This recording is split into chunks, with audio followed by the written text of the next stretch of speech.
She stands alone, gazing up in awe as the ancient pyramid towers into the heavens above her. The desert sun beats down without remorse, and an arid breeze blows hot against her pale skin. The wind whistles in her ears, as if warning her not to continue, and it sends a shiver through her as she heads down through the entrance of the tomb. She waits for her eyes to adjust to the darkness, peering blindly down the corridor. Taking a long drink of water from her canteen, she appreciates that it is much cooler in here. She unties her wavy brown hair, letting it fall gently down to her shoulders. Her shoulders shrug under the weight of her knapsack as she continues down the corridor, her boots shuffling against the sandy floor in the eerie silence of the pyramid. Soon, she reaches a fork in the path, and she stops to read the hieroglyphics above each corridor. One translates as, "Your fate is in my hands," and the other reads as, "My fate is in your hands." As she reads the second passage, an icy chill comes over her. She realizes that the curse may be true, and she may be in real danger. The humid air clings to her, dampening her white-collared blouse and beige cotton shorts. She has this feeling of being surrounded, and a low, evil laugh breaks the silence. Or did it? She panics and turns around to head back towards the entrance. An instant later, she stops dead in horror. The path no longer exists, just sandstone wall. She must choose one of the corridors ahead. Unable to make sense of the riddle, she chooses the second corridor, thinking that it at least must give her a decision of some sort. The path descends, deeper into the depths of the giant monolith. It is not long before she reaches the dead end, a solid wall covered in an ancient text of some sort. She attempts to translate the characters, but they are a type that she has never seen. The characters begin to fade and blur, rearranging themselves on the wall right before her eyes. She cries in shock and jumps back from the wall in disbelief. Her legs plunge into the floor of the tomb, the thick sand holding her tightly. She can feel the sticky ground grasping to her just below the knee. "Oh!" she gasps in surprise, staring at the bog she is mired in.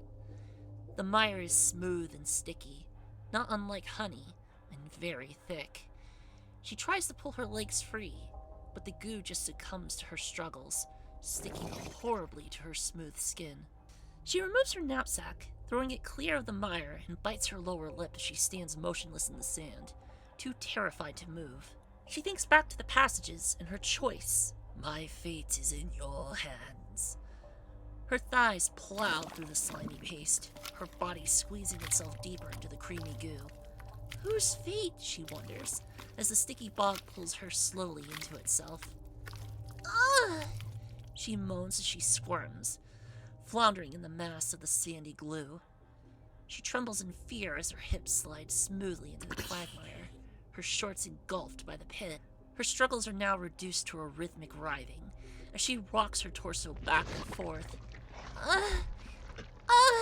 She gasps, twisting at the waist as she undulates in the thick, syrupy sand. She thrusts with her legs, but the smooth mire is too thick, and she is tiring quickly. Her thoughts return to the curse, which says that the spirit of the pharaoh lives on in the tomb. She clutches at the surface of the sand, but cannot pull any from the pit, as if it is an entity. She pulls her arm free from the sticky bog. Slowly her hand emerges clean and dry. Then it hits her. She understands. She struggles desperately against the thick sludge, striving upwards for release. The slimy ooze swallows her stomach in one lunge, and she cries out in disgust. She spreads her arms out on the surface of the mire, and they stick to the horrible muck, from her palms to the sleeves of her blouse. The soft liquid sand melts over her ribs, floating around her sides and lower back, and her breast rests gently on the surface of the thick muck. As she pushes out on the surface with her stuck arms, the tension loosens around her torso. The gooey bog is sucking her breasts as the morass flows around under her arms, sticking horribly to her skin, holding her tightly. She rolls her shoulders forward and back, still struggling against the unstoppable trap. Her futile attempts help work the smooth muck over her shoulders, flooding over her collar, around her chest, and even the nape of her neck. Her Her arms are now submerged, and she can't move them in the sandy goo, as her hair is swallowed by the creamy, smooth sand. She looks up at the text on the wall in front of her, as her head slowly sinks into the bog. Even though she can't read it, she knows what it says. The last thing she hears as the sand flows around her head is a low, evil laugh. A real one. Well, hello there. Thank you very much for listening. If you've enjoyed the story, feel free to check out some of the other narrations I've done on this channel. Or, if you're just looking for the real thing, I have a couple of cosplay syncing videos I've put up on the channel as well. The link to the original story can be found in the description, along with links to all my various art pages and socials. Thank you again for listening, and I hope to see you in the next video. And if not, thank you for at least stopping by.